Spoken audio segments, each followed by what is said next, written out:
Oh shit, come on, give me a kiss. People love my blowjob face. It's a dictionary of dicks. What's wrong with this? And mostly when I play, I'm like, I'm blowing shit up. We have a self-jerking machine. That's hot. Aw, Mario, stop touching me. I'm your brother Luigi. Pre-recorded live from across these great United States. Sometimes like to play with other things, but let's play with ourselves.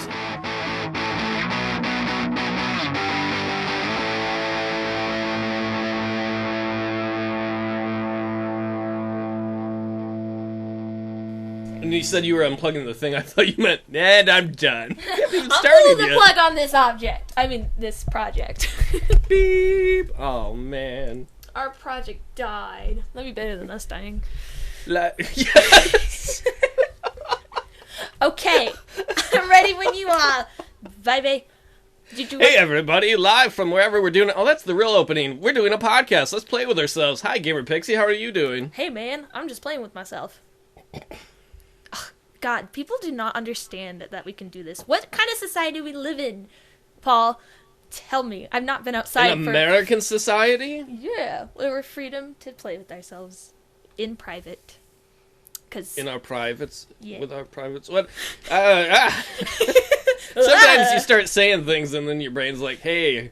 My brain, where were you when I was thinking if this was a good idea? The brain's like, I was busy. I don't know, man. Dude, I have the same problem when I'm thinking about stuff too much and then I get up and I'm like gonna walk somewhere. Like sometimes I forget that I have to balance on my legs. I did that. I was in the waiting room and someone at the doctor's office and someone was like, oh, hey, called my name and I got up and I wasn't thinking, so I like fell over. I put one foot down and I was like, oh my gosh, wait!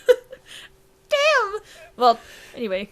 I did that once where my foot had fallen asleep because I was sitting on it and I didn't realize it, so I got up to like move quickly and I like stepped on it and it rolled over on its side. Oh. And it's hard to look cool in front of people when you kind of just sort of like bumbling around like We like got up and your leg was like made of taffy and just, like I think people were pretty impressed with you. They were probably like, and then they ate it because taffy's delicious. Ew. People taffy, ew. Meat flavored taffy. Gross. Laffy Taffy. Well, the guy being eaten ain't Laffy. That was bad. Anyway, what's new with you, boy? Lots of things, actually. A lot of them aren't really about me, but other people, and I'm like, I'm included. That's cool. It's nice to feel included. I don't suppose I'm... I saw my reflection on the TV screen, and I pretended I was in a TV show today. Ow. I did that when I was a kid. Anyway. Oh, that's more creative than I was. It's been kind of a bittersweet... I don't even know the term bittersweet, apparently. Bittersweet. Week. Words are so freaking hard. Bittersweet Symphony. I like that song. Who's that by? I don't know. Is that by the Verve Pipe? Because I follow one of the guys on Facebook. But it's been a bittersweet week. We used to have a local film critic here for the local paper named John Douglas, and he was a fixture here. So, everyone that lived in the greater Grand Rapids area knew the guy. Mm-hmm. And he passed away this week. Oh, jeez. Which is, it's sweet seeing the outpouring of sympathies and stuff. Mm-hmm. And a little over a decade or a little under a decade, I used to be an animator for a long time, and I was just starting out, and I made some stuff, and I didn't think I was any good. And I was thinking about quitting my dream of entertainment and animation. Oh, wow. And so what I did is I entered a local film festival. And I was like, if it gets in and it wins, I'm going to keep going. If not, I'm going to quit. And one of my things got in and won second prize. I still wasn't sure. But John Douglas, the film reviewer, he reviewed my stuff and gave it one of the best reviews of anything in the film festival. Oh, that was nice. And so that was one of those things about a decade ago when I was kind of, on the cusp of, do I quit or keep going? Yeah. Where, because of his awesome review, I was like, I'm going to keep making stuff. And I've got to do a lot of things since then because I kept going. Oh. And a few years after that, I was in another film festival, and some guy taps me on the shoulder, and it's him. Oh, wow. Everybody around here knows me, or knows him, not me. I was going to say, I was like, really? They know you? And he just wanted to say he liked my work. And I had a short conversation with him. He was the nicest guy in the world. So, I mean, it's amazing how somebody like that, who doesn't even really know you, can affect the trajectory of your life. Yeah, they can, lift nice. you up and change your decisions and such. Or influence your decisions. That's actually really sweet. I'm sorry to hear he passed away. Me too. And I was really blessed that he got to, help me with that stuff. Yeah. And so, wherever you are now, John Douglas, thank you. Okay. I don't know why I'm laughing. You're like, oh, it got awkward. It got really emotional, and I don't do well with emotions. Because I deal with them all the time. Have you ever had someone you dated then be like, I love you, and you laugh in their face? No, I had someone that I dated, and I said, I love you, and then they said they didn't believe in love. Wow, that is cold and hard. Yeah, so I would always say, I love you, and they would just not say anything back to me. Oh! Put if I was the there, I'd other be like, down. there, I'll give you a hug. Oh, well, you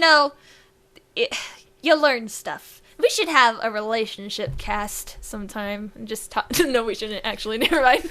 I just thought hindsight. I want to kill my ex, and I want to kill everyone who looks like him. So I'm not the best person to talk about. Oh, I thought you were saying that because you know how bitter I am about my dating well, history. I do, but I didn't want to start talking about your shit because it's your shit. But I was just like, there's where I work. Anyone who looks like my ex, I get this I hate this person. And there's a little boy who comes in for froyo, because I work at a froyo place, and he looks like my ex.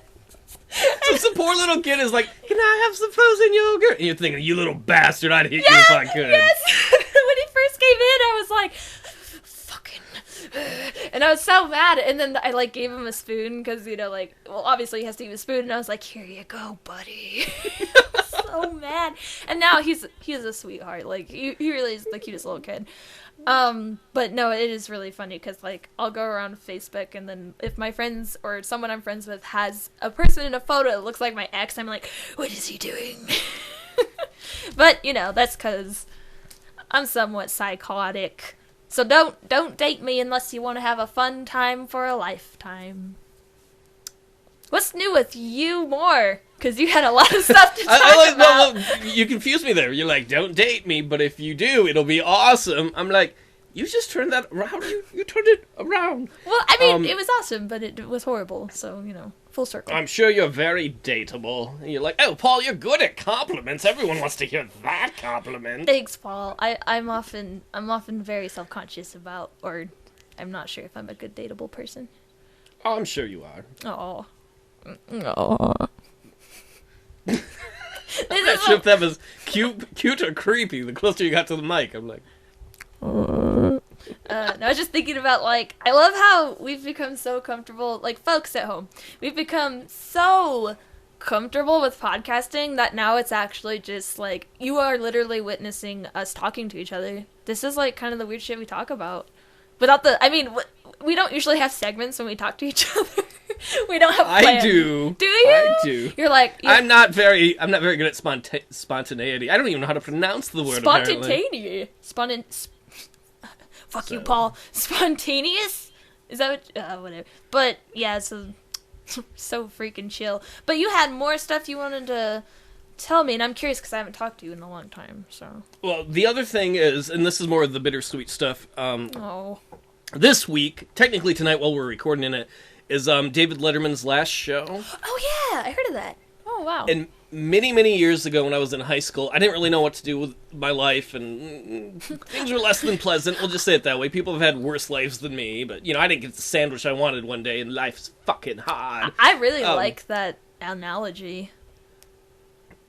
That life sucks? No! That I didn't get the sandwich that I wanted, because I'm a person I am brought joy by simple things, and if I didn't get the right sandwich, I would feel a little disappointed. Anyway. I'm the same way. But back when I was in high school, one of the things that changed my life is one night we had some family and friends over, and then they left, and my dad's like, I wonder if Letterman's on. And I was like, what's Letterman? And we went downstairs and turned it on, and after that, my life forever changed. This was back when Letterman was on NBC, and he was the smartest, funniest, wittiest person, and he'd go after anyone, the audience, the guests, and it was the first time in my entire life when I realized comedy could be funny. What? And from that point on, I don't think I was ever on time to school again. Wait. Because I'd always stay up late watching his show. Can I stop? I want to ask you a question. Okay. Did you say comedy is funny? Is that what you said? Yeah, watching his show was the first time I realized comedy could be funny. Oh, wait, so you're talking about, like, the other comedy that you were exposed to at that age wasn't really funny to you? Is that what you're saying? Like most sitcoms are shitcoms. Oh. Oh, snap, girlfriend. Right. And nothing against, like, Disney films, but as a kid, even as a Disney film, I was like, oh, this is gold! It's a different kind of, like, it's like, oh, like, Dopey isn't, like, fall off your freaking chair hilarious. He's more of, like, a cutesy comic relief, you know, like there's a witch trying to kill a young girl. Look at that funny little dwarf over there. That's pretty much what he's there for. But I understand what you're saying. I just had to make sure, because I thought you were, like, in high school super bitter, like, comedy's not comedy anymore. And then it was a place where you could find stuff that was witty and smart and sarcastic, and you don't find that on primetime shows usually. Yeah, you don't. They're kind of dumbed down for the lowest common denominator, which I understand why they do it. Yeah. But for me in high school, it was a relief from things that I could go home and, like, at that time at night, the sense of humor I had, I wasn't alone. I could laugh and I could have a good time, and I realized that's what I wanted to do with my life, was make other people laugh. Yeah. Oh. So it's kind of bittersweet that his last show is tonight, so I'm sure David Letterman's not going to listen to this, but if he was, I'd say thank you, David Letterman. Yes, and thank you, David Letterman, for, Leverman, for... I said Leverman, I was like... I was like, this gentleman, David Letterman, changed my life. I never would have known you or all the viewers, or I had all the millions of views and been on TV or the other things I've done. And you're like, yeah, David Lieber bitch is really nice. Were you even paying attention? I mean, he's a distant cousin to David Letterman. Leverman? He's some sort of magician. He levitates around here. Well, I was thinking more lever, like you just go around pull levers down, you know, like Frankenstein shit. But anyway. Have you been reading, like, a book on simple machines and you're trying to, like, get that in there? You know, maybe it's in my subconscious. But what I was gonna say is, like, I'm gonna, like, kind of add a thing in here, because I never had cable, and actually when I did just have, like, you know, like, the three... I had, like, Fox, ABC, and whatever, I don't know, like, what it even was, like, PBS. I never was exposed to Letterman, like, ever, so He was on a network, though, on CBS. Well, NBC before that, but I don't know, I never had, like, I don't know television. if you were born yet. So. Yeah, I'm not entirely sure. And if I was born, like, I'm not sure if I was even, like... Well, at 2 years old, you weren't watching this? Well, step up your game, baby pixie. Baby pixie? I like... It's a cool title. Anyway, no, but what I wanted to say is thank you, David Letterman, for inspiring one of my best friends. And if you didn't do that, then I was having a moment where I'm like, aw, and she just laughs at me. Because you, like, open your mouth really wide, like, oh my god, did that guy just propose to that woman? You're just, like, so touched and surprised. And you know what? Thanks, Letterman, for, like, getting this dude to pursue his dreams, because I wouldn't have been able to meet him otherwise, so that's all I can thank you for, because I've actually never watched David Letterman, so yay! Thank you, DL. I like how you're on the down low with him now. Down low, DL, cool. Alright. And then I guess the last thing, I've had so many new things, well, they're not even about me per se, but... Yeah, notice that theme there. I was playing XCOM earlier this week and last week. Whoa, wait! I'm excited for you. And, I mentioned earlier that I used to do animation, and so I've worked with a number of different people doing voice work. Gamerpixie here has done voice work on some of my stuff. Don't you start, no. And so... Don't tell people that.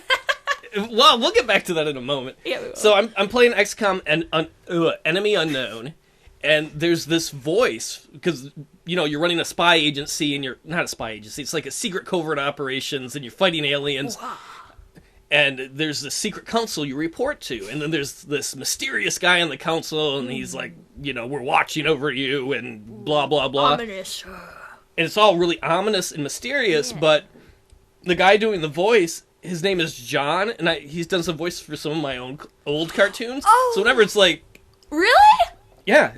So, like, whenever it's, like, the ominous guy says something, I'm like, it's my boy John! Yeah! I know that guy!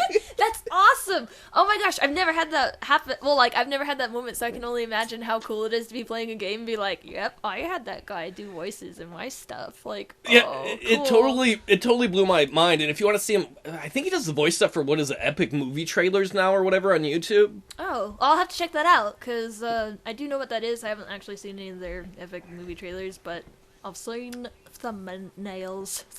Yeah, it's John 3.0 on the YouTube, so that was super cool. So what's been new with you, baby pixie? Baby picture. Well, you know, learning to walk and talk has been spent the majority of my time doing that this week. No, well, I got the new Nancy Drew, the latest one that came out. If you guys don't know what that is, it's created by her interactive PC games, first-person puzzles, and it's bittersweet because it's... Oh, we're using the same bittersweet thing, are we? Yeah. It's mystery number 32, so I have all 32 games, and the voice actress for Nancy Drew, this is her last game. And they're still making games, so they're going to have a new voice actress, but I was playing this one, I haven't beaten it yet, but I was playing it, and it was bittersweet to hear her voice, because I'm like, this is the last game she's going to be in, and aw. That sucks. Did they say why she's not doing anymore? It was like this big, I don't know, it's like this big dramatic sort of conspiracy thing, because I think her interactive fired her, and I think her name is Lonnie Manelli, or Manella, I think it's Manelli, but yeah, they fired her apparently, and her feelings were hurt about it. I don't want to say too much, because honestly, I'm just talking through, like, gossiping, so you know how screwed up, like, details can get that way. But basically, she did get fired, and I'm not entirely sure why. Her interactive didn't say why, and they also didn't really tell anyone that they got rid of her. The way fans figured out is she tweeted it. So there was this big, like, people were really mad at her interactive, because they were like, okay, why didn't you tell us this? But I've been playing that game, and it's weird, because I kind of want to cry, because I've been playing this game since I was, like, 8 years old. And Lenny Manelli, like, her voice has been Nancy Drew since I was 8, and I'm 21 now. So, yeah, and then I just kind of getting through work, and I started recording Barbie Secret Agent, and, yeah. I've seen the first 1 or 2 episodes of that, and I have enjoyed it. Oh, I'm glad, because, like, I was recording it, and I kept having these moments where, like, during the breaks, I'd be like, is this any good? Like, I'm having fun, but I'm not sure if this is any good. Because in the vein, like, I knew little girls will probably watch a Barbie thing, and I was like, oh, maybe I should try. Wait, what are you saying? I said I watched it, and you're like, I know little girls would watch it. No, I didn't mean that. You watch my stuff because you know the person behind it. You know me. Well, I like your videos, too, so. Oh, okay, thanks. I like how nice save there. You're not like, I watched it because she did it and I want to support her. You like actually like it, so that's good. Well, that's how I got to know you, is I stumbled across your videos and I was like, ooh, I like these. Which ones how did we meet? Like, which ones did you watch that we talked? It was Resident Evil, first of all, that I watched a few of those, I believe it was. And then The Calling was the first one I got into. Yeah, I remember because you were like, I've never watched an LP this long before. And I was it was the first really long LP series I'd watched all the way through, was Gamerpixie's The Calling. Oh, dude. And you know what? That one has not aged well, so don't go look at that one, folks, who are going to figure me out. You're going to watch it and be like, Paul, were you blind back then? But, you know, anyway, but that's what's new with me. Been playing video games, getting through work. I had a syrup incident where this woman got so mad at me for not having chocolate syrup. Like, I swear, it was like, she was acting as if, like, she put like $1 million in a bank and they lost it. I swear to God, she was being so dramatic. And she was saying how we should fire her. She was making a joke, but it wasn't funny. She said whoever orders stuff should be fired. And I was just kind of like, okay, whatever, you're making a big deal about this. And I guess the underlining thing was she couldn't eat the froyo without chocolate syrup. Like, she could not eat it. Is it good with chocolate syrup on it? Yeah, I mean, it just depends. It's like, she had chocolate froyo, and she just... What made me mad is, like, she's like, I cannot eat. She literally was like, I cannot eat this without chocolate syrup. And I was like, that's kind of weird. That's like if you got a hamburger and it didn't have ketchup and you were like, I can't eat this. I'm like, yeah, it sucks, but you can eat it. But I wish you would have said that to her. You're like, well, you should have just grabbed it and ate it in front of her and be like, seems okay to me. Dude, you know what the messed up thing is, though? Because I was kind of, like, gonna be sassy and do that. She was with her family, and she was, like, with her daughter and her granddaughter. And the weirdest thing happened, like, the granddaughter, she's, like, 17 or whatever, and she was filling up her cup, and, like, I don't care. I don't really watch people as they do this, because, one, I don't really care. I'm not like, oh my god, the interesting process of people extracting yogurt from machines. No, I was just kind of sitting there, or leaning against the counter, and the girl walks over, and she has the cup, we did this by weight, but she has the cup filled up more than halfway, and she comes up to me, and she's like, I didn't know that this was raspberry, and I can't eat this. Okay, and the problem is that that's like $10 worth of product, so I was like, okay, I'll eat it, so I'll just write it off as one of my free ones, because sometimes you're just like, what hill am I gonna die on? Like, I wasn't gonna charge him because I was like, whatever, it was an accident, even though you're freaking 16 years old, can you not read? But, yeah, whatever, sorry. You are too nice. You are way too nice that you're like, okay, I'll eat the loss on this one, literally. Well, like, I hadn't gotten my free one yet, and that's kind of rare that people go like, oh, I can't eat this, like, I'll get like $10 worth of product and I can't use it. That's super rare. But that's why when the woman with the one who was like, I can't eat this without chocolate, I was like, no. And it was just, oh god, she was so, okay, so we didn't have chocolate sauce, so she made a big bitchy problem about that, and then she's gonna go get toppings, and she's like, these walnuts are too big, can you crush these walnuts up? And I did, I crushed them up. Well, dude, I didn't look at her face to face because I thought I was going to kill her. I just grabbed the walnuts and I ran in the back and I was taking a knife and I was like, sous chefing it. I was like, bam, bam, bam. I made sure that woman heard that I was pulverizing these walnuts, and I came back and she was like, and then the best thing that happened was... Did she end up eating the yogurt despite that she couldn't eat it without chocolate? Yeah, she did, so she was lying. But, I mean, there's two things. One, you can check if we have certain things before you get your yogurt. So I was kind of like, bitch, seriously, why didn't you check if we had chocolate sauce? And secondly, okay, this is like, I'm not making fun of anyone here. I'm really not making fun of this woman. But... So she made this big deal about chocolate sauce and blah, blah, like, I swear to God, I can't even describe it. She acted like she couldn't live without it, and she acted like us not having it was like us not having, I don't know, antibiotics. Maybe she couldn't. Maybe, like, she walked out and she passed it on the curb. Paramedics are going to show up. Her chocolate levels are low. Dude, that's the bad part. Like, what I'm about to say. Dude, she totally had diabetes. Oh. Yeah, and, like, I didn't really feel bad for her, but I was just kind of like, are you seriously, like, being this way over chocolate sauce when you obviously have diabetes? It was, I don't know, it really bothered me, because have you ever been in that uncomfortable situation when you want to be like, what the fuck, you don't need this, you're gonna just, like, make what you got already bad worse, but at the same time, you're kind of like, well... I don't know. It was just weird. And also, she snapped at her daughter because her daughter said, I'll buy it. You don't have to eat it. And she said, shut up to her. Luckily, I don't have to deal with customers anymore. When I used to have a job where once in a while I did, all I ever thought was, please don't talk to me. Yeah, that's what I mean, at this point, I have to talk to people. So now I'm like, please don't talk to me about this. Like, please don't ask me if we have different flavors. So obviously we don't. Well, that happened. That was new. And another thing that happened is I almost ripped a lady's face off in the grocery store because there was a misunderstanding and she thought I was leaning on the self-check thing. And when I tried to tell her I wasn't, she said, I quote, she cut me off and she said, oh, you have big shoulders, don't you, sweetie? That's a weird thing to say to a person. I know, and I was like, how did she know that? I'm really hard to, like, it's hard to make fun of my physical appearance and actually make me feel bad, but here's a little, like, insider for you guys listening to the podcast. I'm actually very self-conscious about my shoulders because I have a lot of upper body strength, So it was like, this lady just knew. And, oh god, and she wouldn't stop talking. And at one point, because I didn't look at her, but she wanted to know how I was reacting to her comments. So she was trying to, like, lean over into my face, and I just had that skeleton smile, you know, where you're like, I'm gritting my teeth.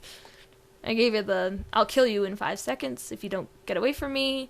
And she got away from me in 3 seconds, so I guess it worked. I can't imagine ever seeing someone and being like, whoa, your nose, it's big.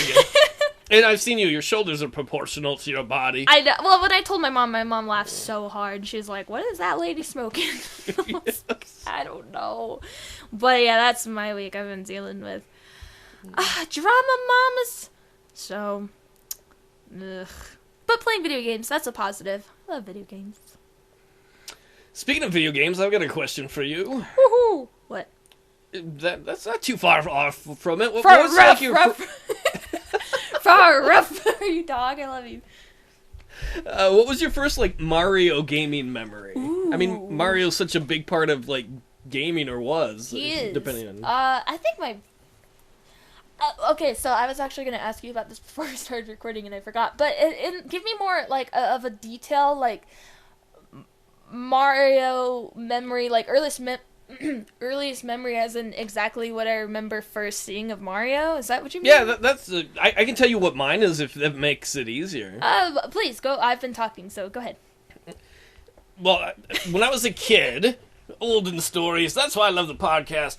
My day, we rode a wagon. We wouldn't let people different than us talk to us. Back when I was, we were prejudiced, but we were nice and politically correct about it.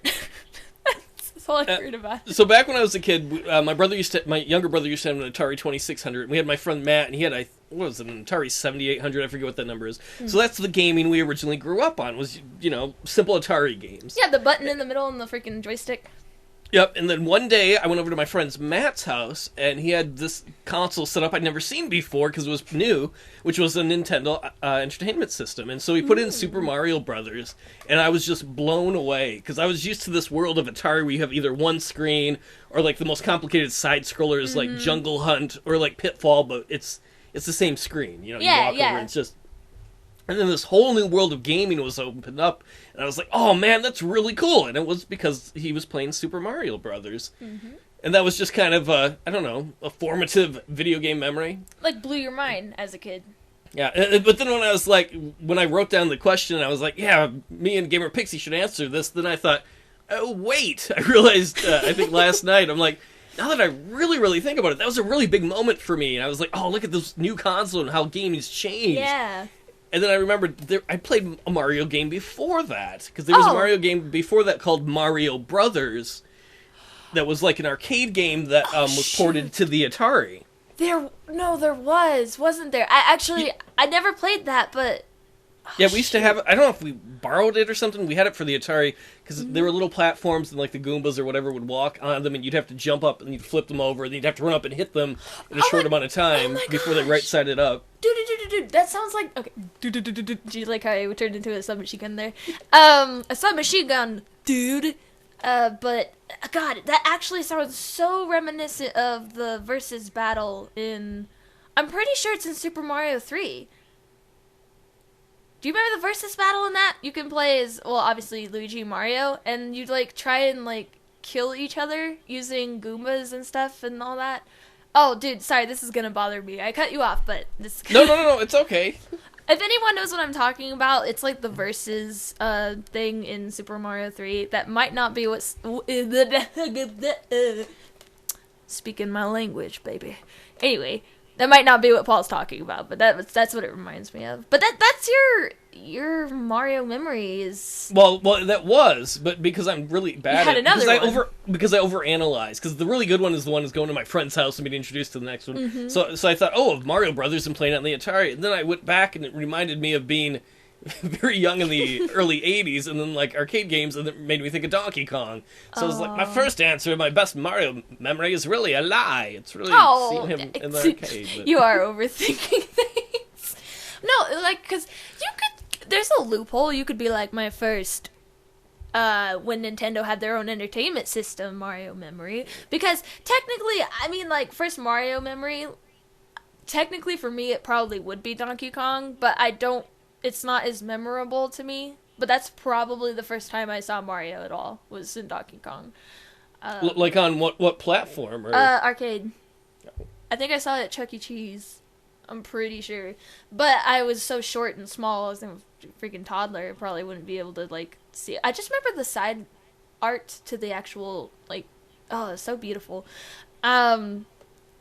That was back, like, in the Atari days, and to a lesser extent the Nintendo days. You'd get a game, and, like, the package art would be amazing. Oh, yeah, it's so beautiful. It was like, oh, whoa. And then you put the game in, especially the Atari games, and it's like 8 pixels that are like, bloop, bloop, bloop. Seriously. I love Atari, though, because, like, I'll never get tired of that sort of, like, you see the cover, and it's like, oh my gosh! And then you play, and you're like, oh. It's kind of like the cover... I've been listening to the soundtrack of Doom lately, I'm not sure why, but I love the cover of Doom, how the guy has, like, a midriff, so you can see his six-pack, and he's, like, shooting people up, and he's like, yes! And then you play it, and you're like, oh. Like, the imps kind of look silly and all that, but the dude at the bottom looks kind of derpy, but, you know, expectation and reality. I remember when Doom came out, people were all like, oh man, this is so cool, you gotta play it. And I'm like, nah, bored. I already played it when it was Wolfenstein, thank you. You're such a hipster. I actually remember watching my brother play Wolfenstein, and I saw Doom, and I was like, oh my god, it's Wolfenstein, but it's like hell. And then, yeah, I wasn't too far off. When they came out with the new Wolfenstein, I watched Dan's Gaming on Twitch, he was playing it, and they had a retro stage. I think I mentioned that before, and it was like...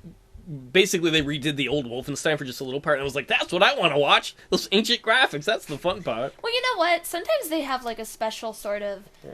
I don't know, like, you watch stuff and you're like, oh, this makes me feel comfortable. Do you ever have that? Where you're like, I watch... Like, when I'm feeling bad, I'll get ice cream, and I'll watch the old Star Trek series. It's the same with video original? games. Yeah, the one with, like, Leonard Nemo. He's the fish that was found, and then everything was okay. I touched the butt, Spock. Wait, actually, that's the wrong character. Fuck that up. But no, that is, like, my comfort thing. And the same with video games. I love, like, Super Mario, because it's my comfort. It's like, oh, it's my blinky. It's my... I was gonna be like, I have all the original Star Trek episodes right here. I love that show. Dude, me too. Well, I mean, I like it to the point where if I'm, like, really bored out of my mind, I'll watch this is the moment. It's like, I have them all right here. And you're like, yeah, me too. I was just, oh. Yeah, I have them on my hard drive. At least you're a more innocent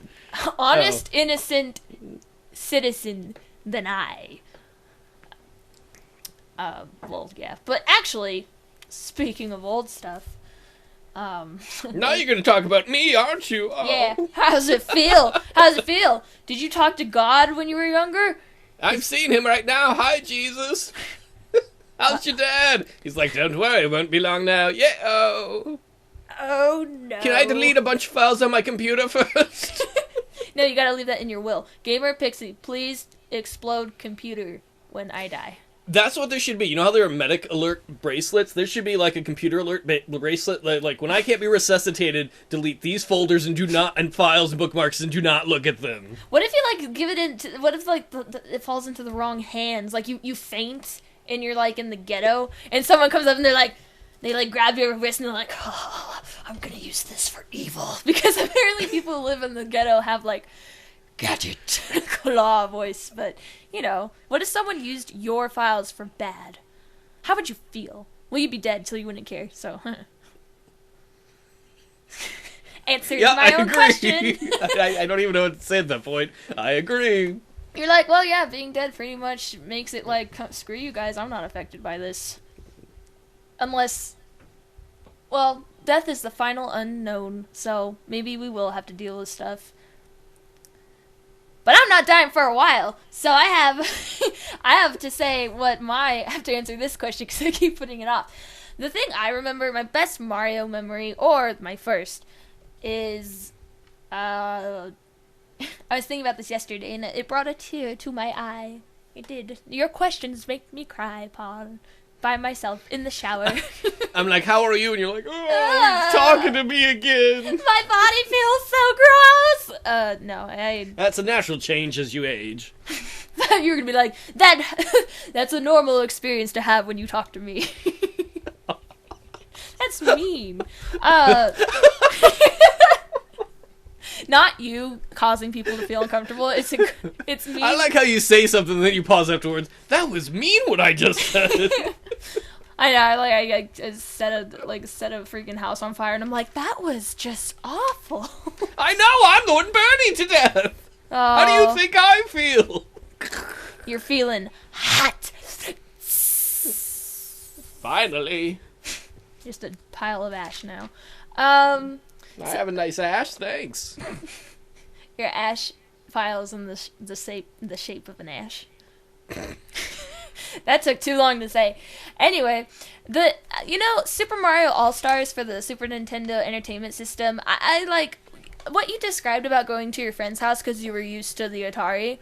So you were like, whoa, these colors and this music and that sort of thing. Like, I think Super Nintendo Entertainment System is the 16-bit version. Yeah. And I've never actually, it's funny, when I was a kid, I was never exposed to the 8-bit one. So, like, it's hard for me to go back to, like, 8-bit because I'm never used to it. Like, 16-bit is where it's at for me.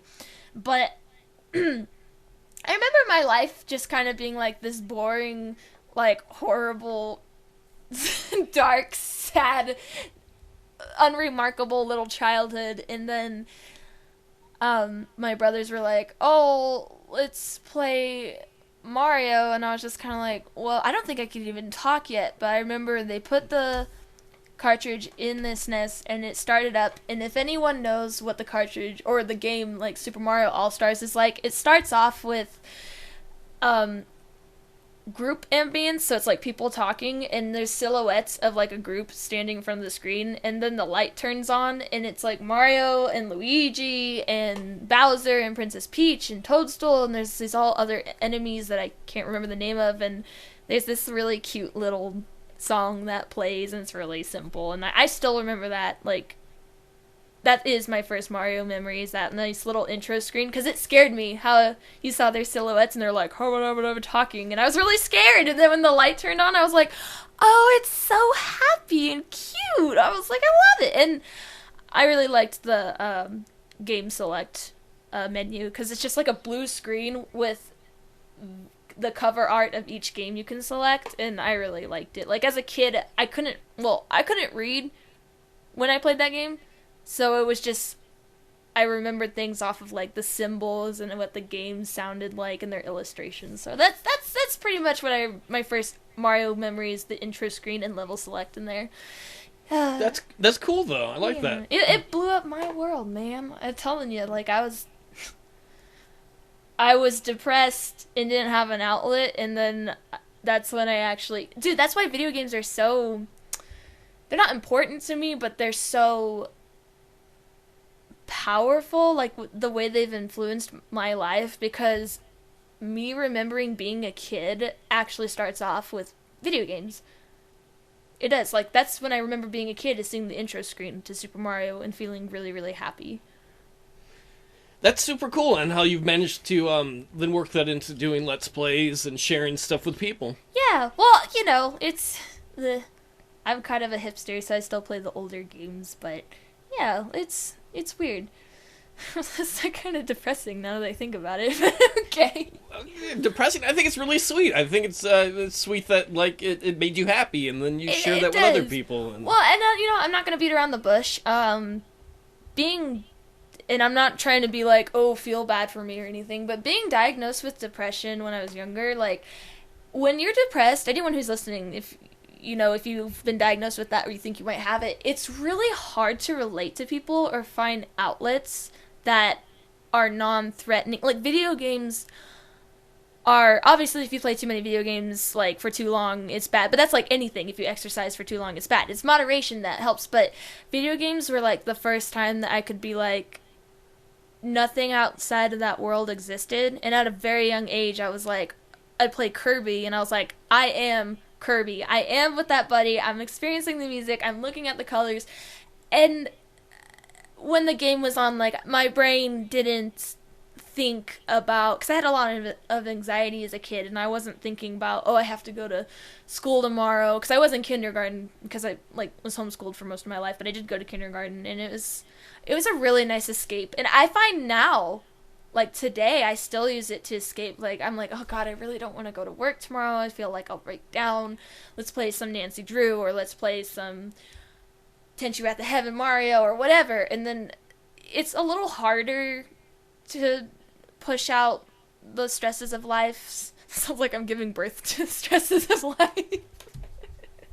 Anyway, this is the first thing that came to my brain. I love my brain. But, I don't know, can you relate to that? I know there's some people who can, like, I've heard the same thing from other people, but what about you, Paul? Do you find that video games kind of offer an escape? Oh, certainly they offer an escape. Sometimes, in other points of my life when it's stressful, I maybe played them too much as an escape. Yeah. I sometimes lost the fun more just to try and get something done. But as I've gotten older, I've gotten better about, especially watching Jeff Major, watching him, when he used to stream, well, he still streams, but like years ago he'd stream and people would come in and they'd be like, what's the point of the game? And he'd always say the same thing, to have fun. It didn't matter what the game was. And then like watching him do that in Let's Plays, and I've tried to work that into my own Let's Plays, really helped me bring a lot of fun back into what I was doing, instead of being like, oh, I've got to beat this and be the best at it. It's just that's what happened to me for a while. I was like, no, it has to be... It was a stress, because I made it more like a chore and a job, so... So if you watch my Let's Plays and you're like, oh, he sucks at this game, it's because I'm just having fun. That's the important thing. And good for you, because when you're having fun, you are way more fun to watch than when you're not having fun. Because I've deleted videos that I'm like, no, because there's like seething. People are like, oh, you hate this Indiana Jones Let's Play, which is not finished, by the way, because we have freaking 6 more goddamn levels to finish. God, anyway, but that's like tongue-in-cheek angry. I'm having fun when I play that. But there are some things I'm like, it's depressing. It's literally depressing. I watched my own videos and I was like, I was talking about my childhood and how much I hated everything. I was like, let's not upload this. This is bad.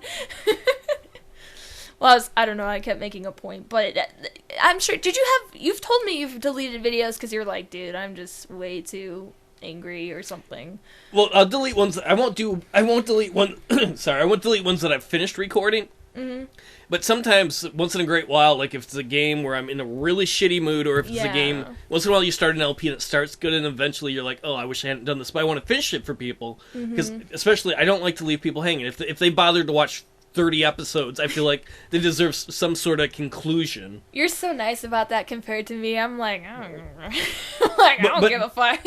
But there have been times where I'll start an LP and then like 10 minutes in I'm like, I don't have it, or I am just bitter and angry and grumpy today, and I'm going to delete the rest and I will just start from wherever the next time I'm in a better mood. Yeah, that happened to me with Barbie. I like started that Let's Play and I was just like, because I was not in a good mood, and it was funny, like, it was funny, but to me, I was like, I want to be more cheerful, like, as a person who, I want my videos to make other people happy, if anything, and not make them as, like, more or depressed, like, I don't know, because as a person with, I love how I'm getting so deep in this, like, particular episode, but, as a person with depression and fucking, I'm gonna come out and say I have bipolar too, and I didn't know I had that till like freaking 3 months ago, but there's depression in that.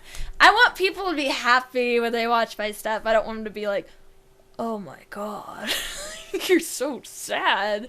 So sometimes I like to, I'll be like, hey, let's do a take 2 of that, because, sometimes you just be sad, and why? People's lives are already sad, why should I make them more sad? I don't think you normally do, but I understand that. Yeah, well, like, and you know what? I make this work for other people, but I work for myself as well. So if it's not good enough for me, I'm not really gonna give other people that.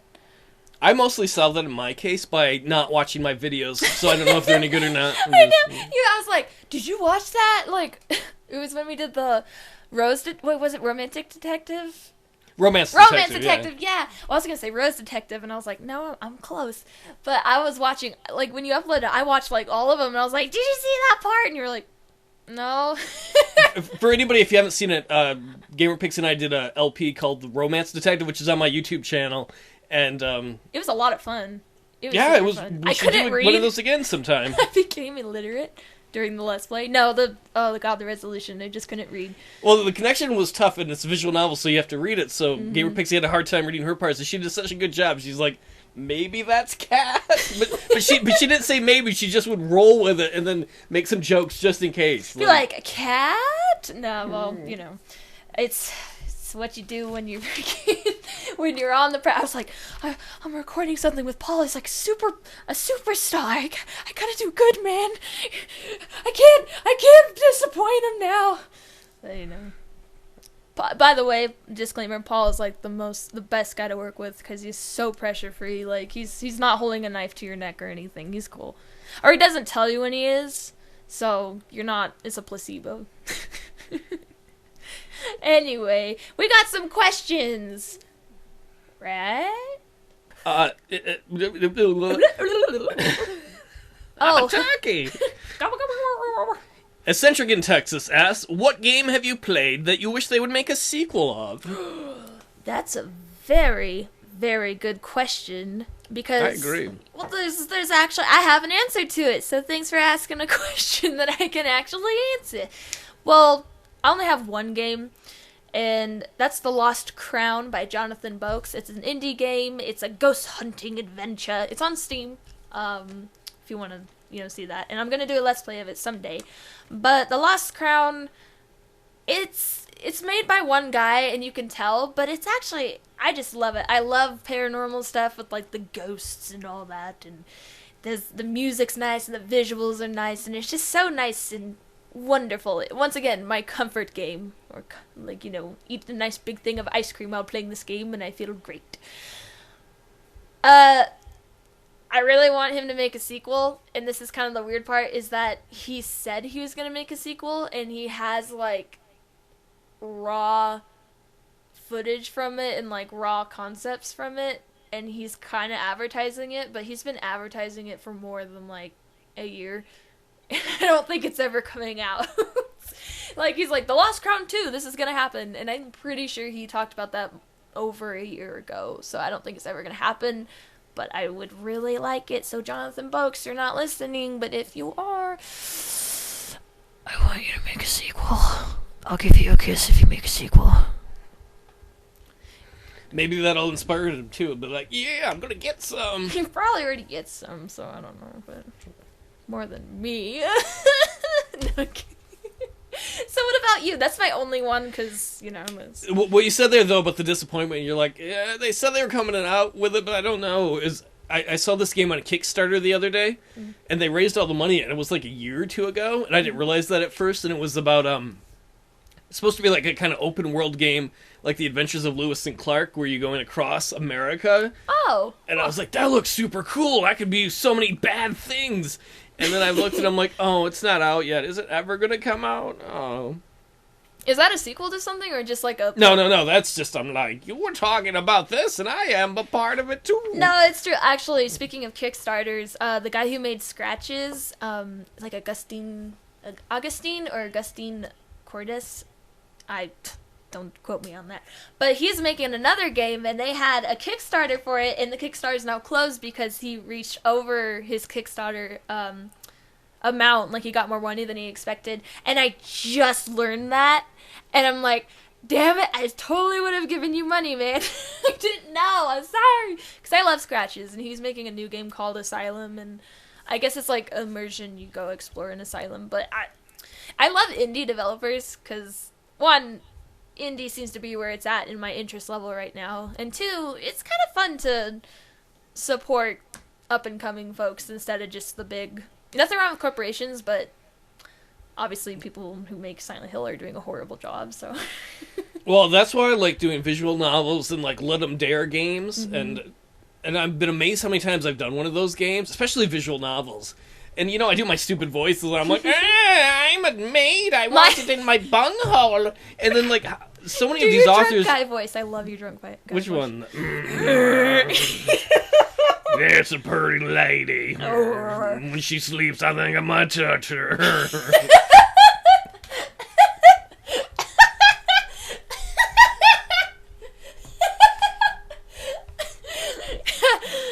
been in that situation.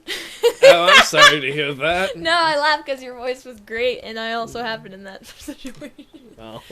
Anyway, I was the girl, and I was the guy at some point. Anyway, haven't we all been in that situation? No, when somebody's drunk, I usually respect their personal space, to be honest. Well, I mean, like, has no one done that to you? You were sleeping like a lovely, seductive little fox. I'm more or less a hermit. I don't get drunk with very many people, so. But when you do, plus I'm cheap. I'm like, I could go to a bar and spend a shitload of money, or I could, for the price of like one drink at a bar, I can get shit-faced at home. And I don't mean poop on my own face. That's a different thing altogether. That's called a scat job. Oh, gross. Hey, I'm not the original, like, I didn't even get that. That didn't come out of my own head. I don't know where I actually heard that, but that's not me. That just makes me think of, like the guy they call the Scat Man. What was it? It's the Scat Man! Scatman Crothers or whatever? I don't know. Because that's like a jazzy name or whatever. Beep, bop, bop, bop, bop.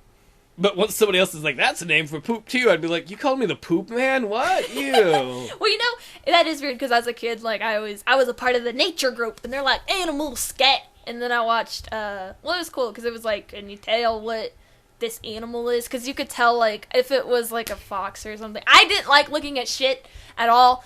Paul's giving this smile like, well, I, when you do the animals thing, it made me think of Pokemon. I was like, that's not nature. You're watching Pokemon. You're like, it's a Squirtle. No, I literally went to a camp where people were like, they didn't make us look at shit, but that was a part of the camp. Shit pants camp. Shit pants camp. There were some kids there who probably shit their pants. So I meant to say shit camp, but every once in a while my brain is like, I want to be a part of this sentence, and it just threw the word pants, and I'm like, no, brain, you ruined my moment to look good. Well, where else is shit gonna be when you're at school? Besides the toilet. That's what I was gonna say. Yeah. But it was a cool thing because we dissect, like, you know, owls, how they like eat the whole like thing, whatever their prey is. Whole? What kind of camp did you go for kids where you're like, yeah, we got some owl poop and found some mouse pieces in it? No, it's not owl poop. It's owls. Owls eat the whole thing, but they can't like digest the bones. So, educational moment, kids. If you're listening, don't get drunk with strangers. Also, owls, because I'm talking about our first conversation about people wanting to touch you while you're asleep, which does happen. Don't think you're lucky. Don't think you're different. But owls swallow like their prey whole, and they can't digest those bones, so they cough them up in like fur balls.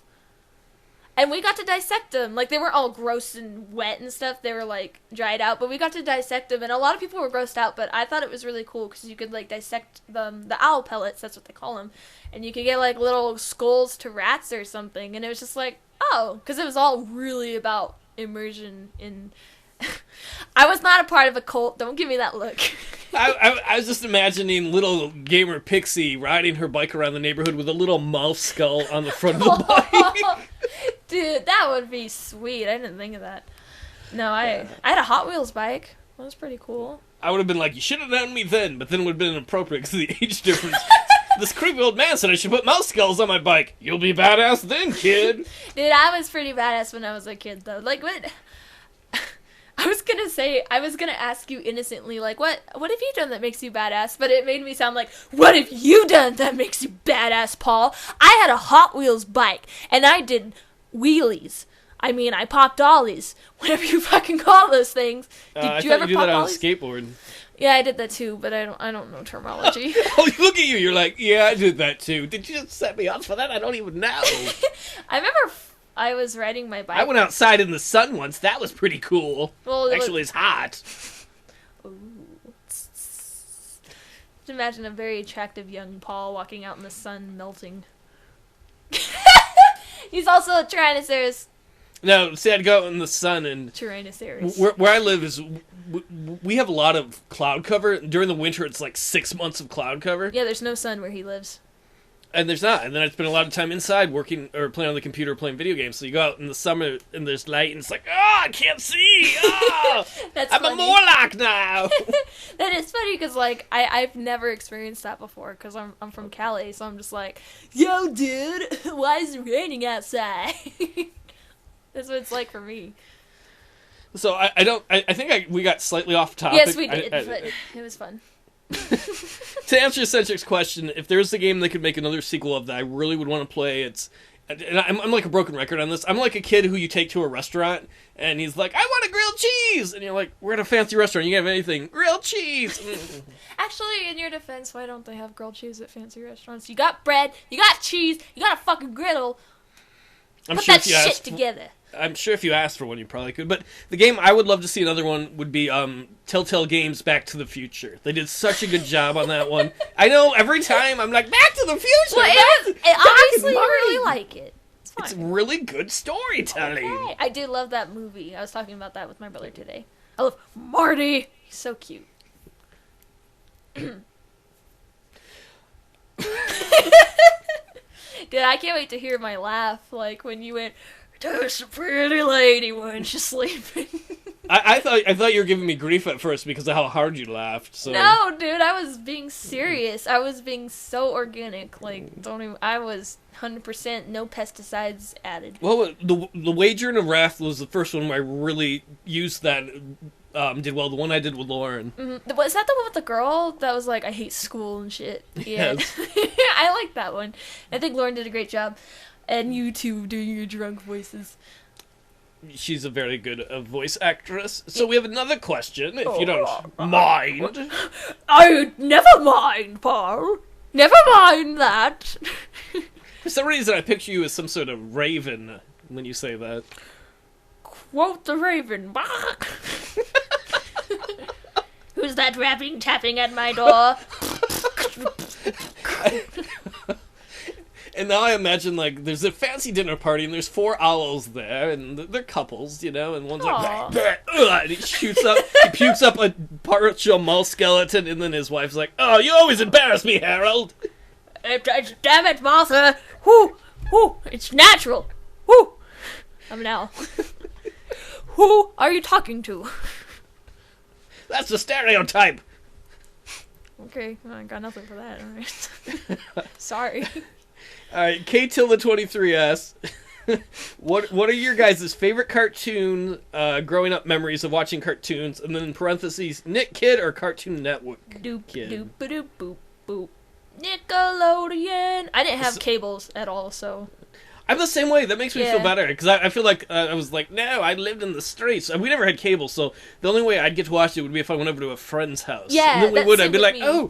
Oh, cable? What's this? Yes, and they're like, it's no big deal. And I'm like, I don't know these shows. Let me watch. The best part is I'm the youngest kid, and after I was like, not like conceived, like the day after, my dad's like, cancel our fucking Comcast. No, like when I was born, around the time I was born, maybe a couple of months afterwards, my parents got rid of cable, so my brothers got cable, but I didn't. So, whatever. I don't really care, though, because I liked your setup because you're like, after I was conceived, because it was like, really, every story that happens to you happens after that moment. Well, yeah, but, the reason, like, the irony in that is that there's this running joke I have with my family. I'm like, everything went to shit when I was born.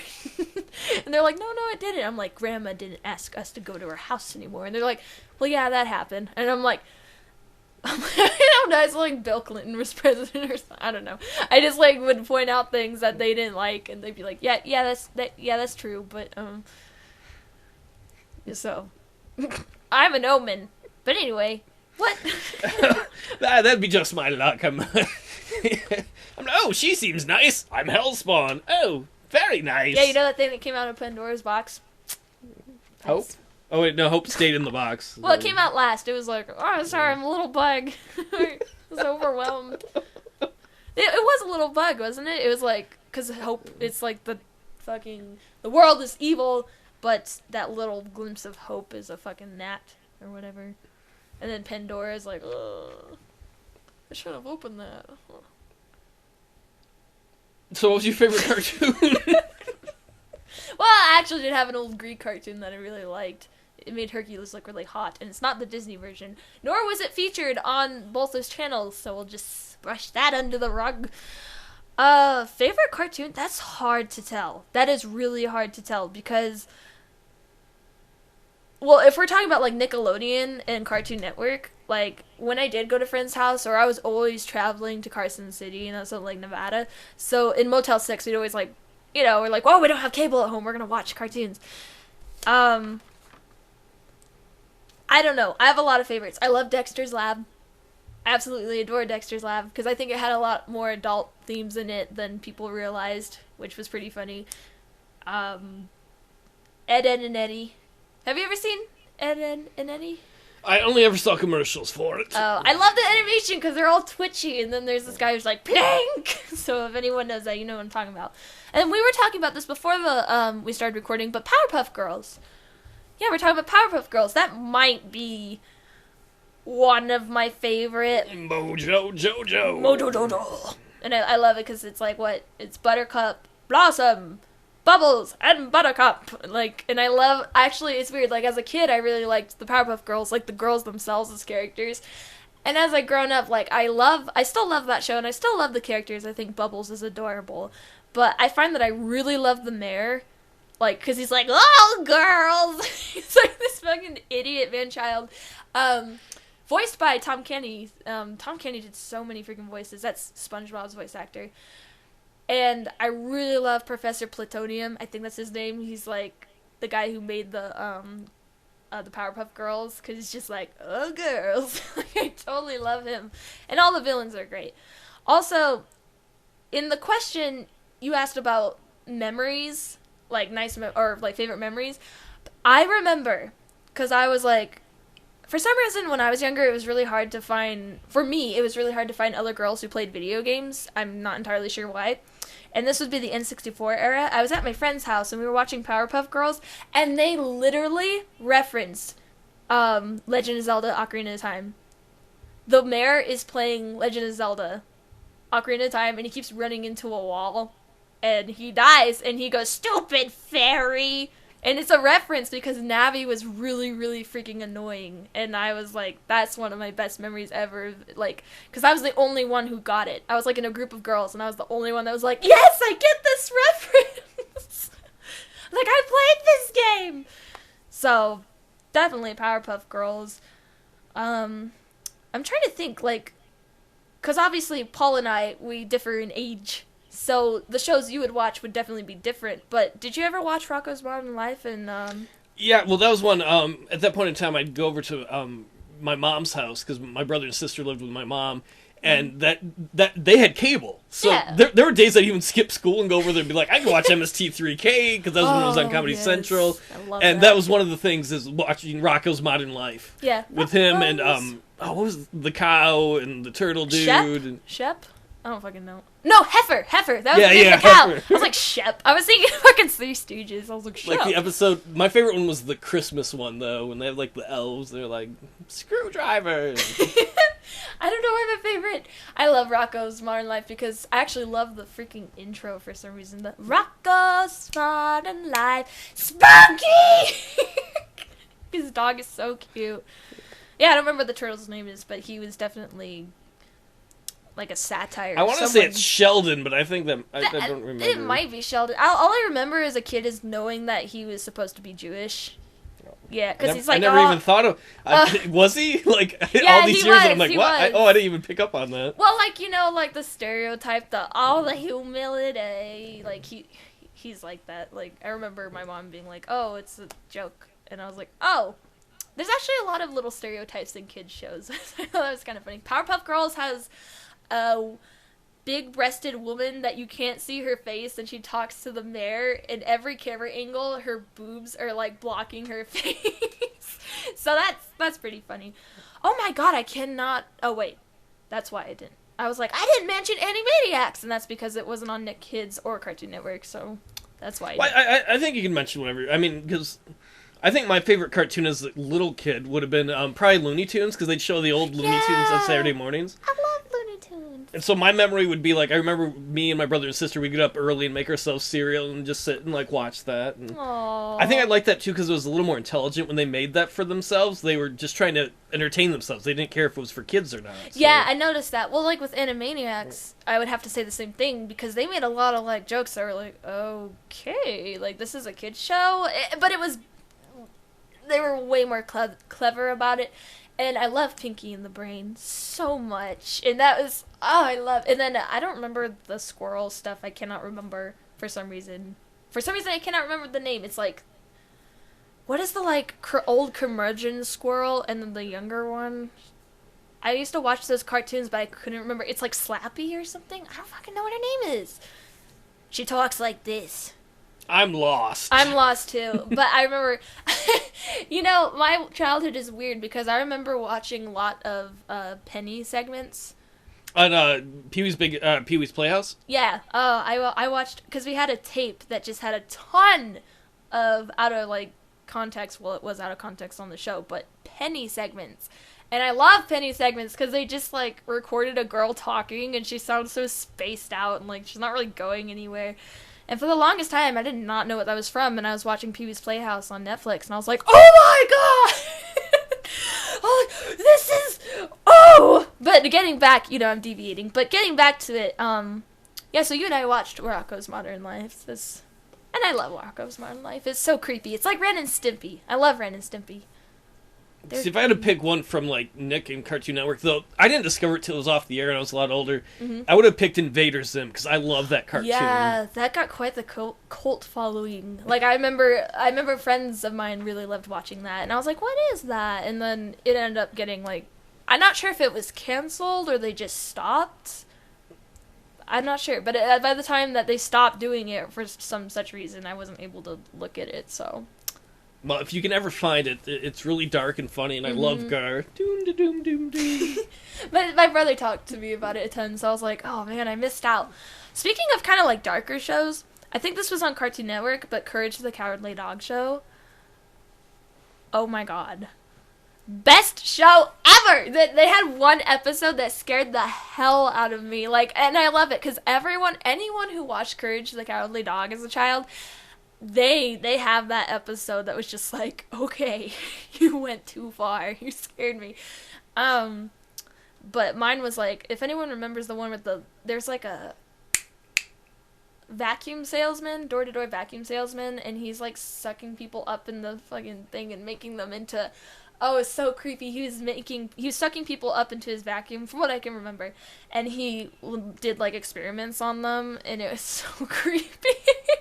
And there's another one where there's a masseuse person, but he was actually like a giant freaking fly mosquito type thing, and every time he was massaging the old man, he was sucking blood from him, and so the guy got progressively skinnier. And there's this part where Coward is sleeping on the bed with, you know, all the, he's just sleeping at the end of the bed, and he looks up, and the masseuse guy is like, he's hanging off the ceiling fan. It is so scary, but it's a ton of fun. Sorry. No, it's all good. I never really got into that. Yeah, well, it's weird because, like, once again, I was so young, and I was like, well, I didn't have cable, so I would watch anything that was on, pretty much, because... Things are different now, though, because, like, when I was a kid, like, Saturday mornings, there were always tons of cartoons, and that's, like, all gone now off the networks. Yeah, it is. Well, I mean, like, this comes from a person that I haven't really seen TV that much, like, since I was a kid, but I haven't really... What do they do on Saturday mornings now? I don't know. I don't stay up and... That's, like, I'm sleeping. That's recovery time, right? You party all night? By party all night, I mean I watch Netflix and then cry myself to sleep. I can relate! And I go to work the next day crying, too, so... Oh. It's cool. I open now at work, and I'm so bitter about that. But anyway, enough of that. Have you seen Samurai Jack at all? I have not. That's one that my brother for years has been like, you gotta watch it. I've never gotten around to it. Dude, it's weird, because, like, I remember... I wrote down favorite memories, and I kind of want to, like, say that... tell those memories. I was watching Samurai Jack. My mom and... me and my friend, that's not proper English, but anyway, we were all, we were on vacation, and we were hanging out in the hotel room when we were kind of going to bed, so we were getting tired, and we were watching Cartoon Network, because Samurai Jack isn't an Adult Swim show, but it's not entirely like a kid's show either. It's that weird gray area, because it's got violence in it, but it's not, like, horribly violent. But we were watching it, and we were just kind of, like, sitting there, and I'll never forget this. they had a lot of nice art style in that show, and the camera angles and panning was always really nice. So it shows the sky and it pans down, and you see this like really cute crow with these big eyes, like perched on this like skeleton tree, and the ambiance is just kind of like wind and whatever, and it stills on this bird for a couple seconds, and just kind of funny, like we didn't know what was gonna happen. This bird, it opens its mouth like, and it goes, ah! It just screams, and you can see its molars, the animated molars in the beak. And the reason I remember this is because my mom fell out of her bed. She fell out of her bed, and she was like screaming. And we got up and we were like, oh my god, Mom, what's wrong? She was laughing so hard at this. She's like, did you see that? And I was like, she scared us because we were like in single digits. We thought the time had come and she was having a heart attack. That's horrible. But it was funny. It's a good memory because that's whenever someone says Samurai Jack, I'm like, yeah, my mom, I thought she was dying because she was watching an episode of Samurai Jack, and that's my memory. I think I already talked about my Courage the Cowardly Dog memory inadvertently, the one that really scared me. Because I never revisited Courage the Cowardly Dog, but that is one of my favorite memories, is that I couldn't sleep for a couple of weeks because of the episode. There's a cartoon you haven't mentioned yet. I didn't know if you were saving it for last or not. Wait. How do you know that? Are you a mind reader? How do you know that? Did I say that I didn't mention all of them? No, there's just one that seemed like it had to be, like, your number one most likely, so... Oh, sorry, I'm like, I can't choose favorites with this. I think my favorites would have to be either Powerpuff Girls or Dexter's Lab, but one I really liked was Fairly Odd Parents. Oh, I used to watch that once in a while. Yeah, I don't know if that's Nickelodeon or Cartoon Network, though. I actually don't know. For some reason, I think that was Nick... I don't remember now. Yeah, seriously, like, you overthink about it, and then you're like, I don't know. And I didn't look it up. I don't know why, but it is definitely one of those. So. That's how I am when people leave us questions or we have segments. I could look it up, like when we were talking about the game D a while ago, but yeah. I'm not going to. Well, like, research done. Well, it's like if it was like on ABC or something, but Fairly Odd Parents is either on Nickelodeon or Cartoon Network. It's probably on Nickelodeon, I feel like, because I feel like I would see bumpers for coming up next, SpongeBob or something. So you know what else I used to love was the Grim Adventures of Billy and Mandy. Oh, dude! I totally forgot. Death is Jamaican. And fucking Billy's an idiot. He's like, put stuff up his nose. Oh my god, that is Billy a good show. When I moved out to Louisiana and I moved in with this girl that I was living with, that makes sense. And she wanted cable, so I got cable. And then she turned that show on, and I was like, "What is this? Oh, it's so I must awesome. Watch more." Oh god, I love Billy. Completely forgot about that because I love how Mandy's like wearing pink. She has blonde hair, and she's just this like cynical, like sarcastic, sort of like whatever. I love her. And Death was hilarious. How could you not like Death? He was some Jamaican guy. My mom loves that show too. Like, oh god, I haven't seen that show in such a long time though. But they have some of them, I think, on Netflix. I don't know if they have all of them or not. But the thing is, that show kind of suffers from it should have stopped, but it didn't. So the later seasons are like, why can't more shows take after Seinfeld and just stop? I don't know. That's a funny thing, too, because I like the question is about cartoons, but actually I watched... Well, yeah, I watched a lot of adult stuff when I was a kid. Like, I did watch a lot of Seinfeld and Frasier, and, this is a cartoon, but it's not on any of the channels he specified. I used to watch King of the Hill all the time as a kid, and I love King of the Hill, because I love Bobby. That boy ain't right. But thanks for, I know, I'm sorry for I'm not answering this question as specifically as I could have. I feel like I'm kind of answering the best I can. No, you're doing good. But I'm apologizing to the viewer. And no, the reason I'm saying that is that I appreciate that question because, like, it's nostalgic. We get to mingle, and you reminded me of freaking, Grim... Fucking, I don't know what that show was called, but it has, it has Mandy and Billy in it, and the Grim Reaper, and I love that show. It shows the staying power. It's something I say always, because I used to do animation, so I look at the staying power of animation. Like, if you look at old films that we still watch, how many films do we watch from, like, the 40s or before or after? Almost any ones we do are maybe The Wizard of Oz, that's live action. Almost everything else is animated, like Disney stuff. Yeah. No, that's actually true, because, like, I don't know, maybe animation survives better? I think it does. If it's done well, it dates better. Yeah. I mean, like, there's some that are obviously stylized, like, Sleeping Beauty. That's, like, you watch that and you're like, ugh. It's not ugly, it's just super stylized for the time, so you're like, well, okay. For what it's worth, Walt Disney did not like the style of Sleeping Beauty either. Yeah, so. he didn't. Also, didn't he kind of have a thing with Cinderella? Like, he didn't really like that either. No, well, if you look at his early films, if you look at Snow White, Pinocchio, and Bambi, those were the first 3 animated features he did. Oh, really? They all have a very different art style. They do. They're beautiful. Then later on, because of economics, they ended up going to more what's the Disney art style corporate now, and he didn't really like that so much. Oh, wow. Well, that would make sense that he wouldn't like Sleeping Beauty or Cinderella, because I remember reading somewhere that he just didn't like it as much. Well, he was an artist. He wanted to do things that were a little fancier, more... Because if you look at Pinocchio and Bambi especially, and even Snow White, they're like moving paintings. It's amazing. Bambi especially? Like, I watched Bambi, like, maybe like 2 months ago, and I was like, oh my god.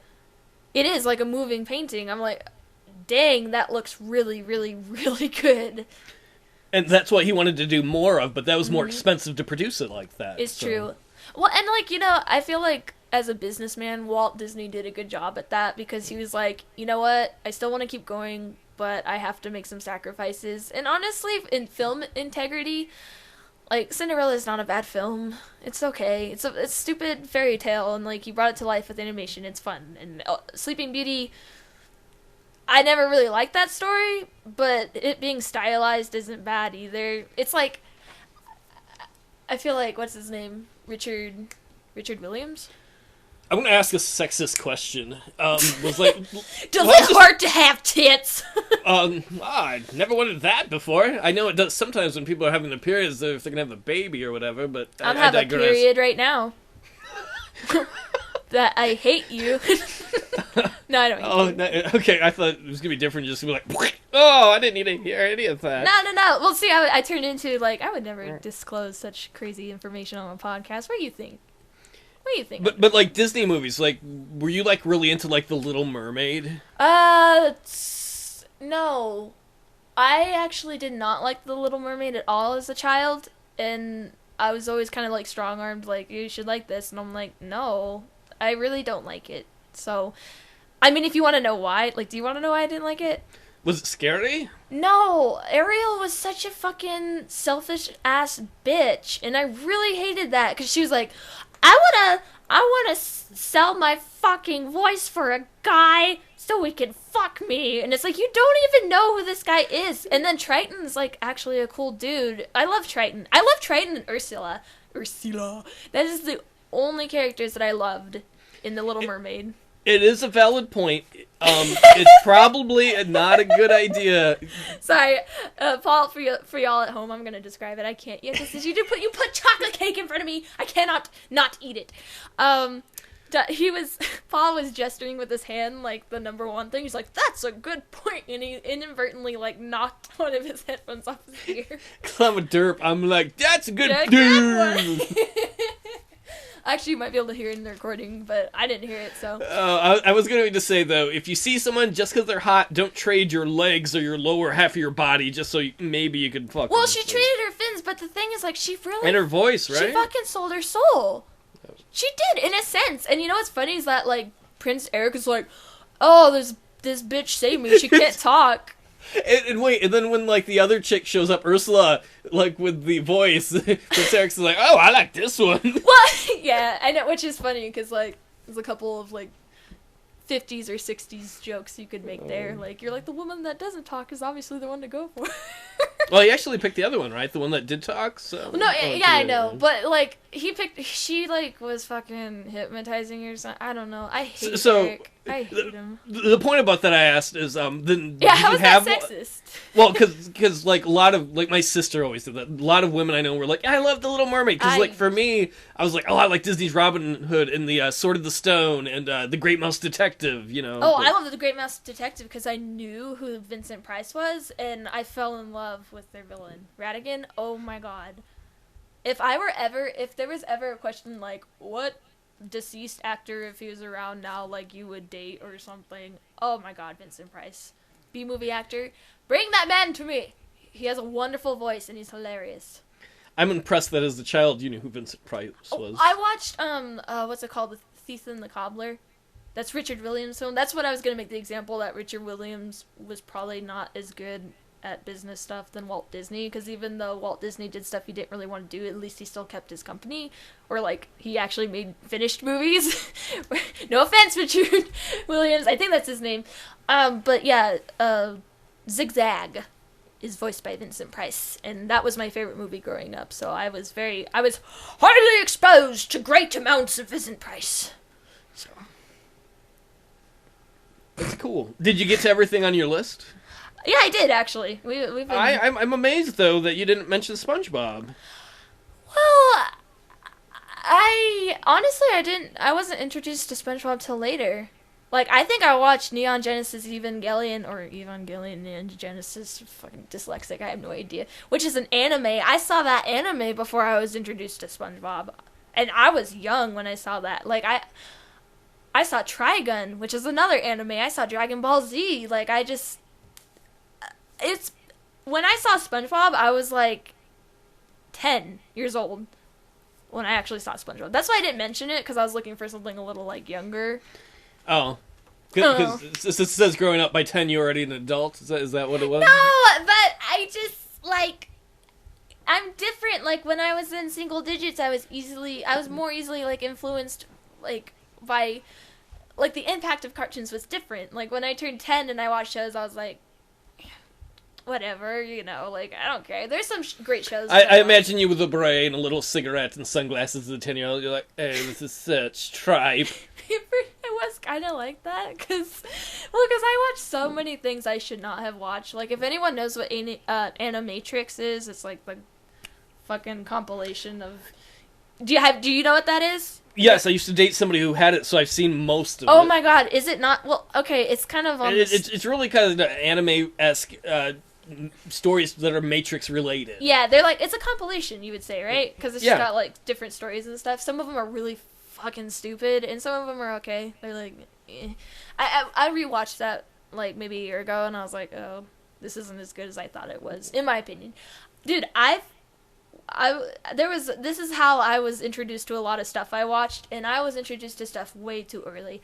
Because I remember I fell asleep on the couch the night before we were watching a kung fu movie, because my family and I always love to watch kung fu movies, so I fell asleep.